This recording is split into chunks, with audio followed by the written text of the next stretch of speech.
In front of me is HONOR X70i, and today I would like to show you how you can open apps in pop-up view. Begin by selecting an app to use in this view and launching it in the background. Then click on this icon at the top right corner of it and enjoy using your app in this little window.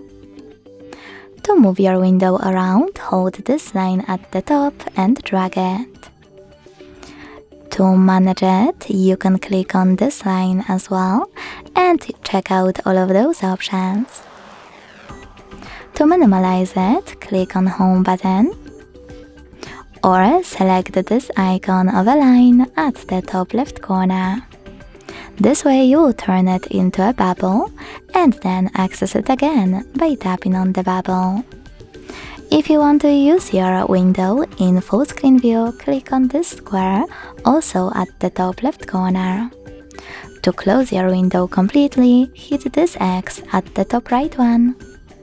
Thanks so much for watching. If you enjoyed this video, don't forget to leave a like, comment and subscribe. Bye!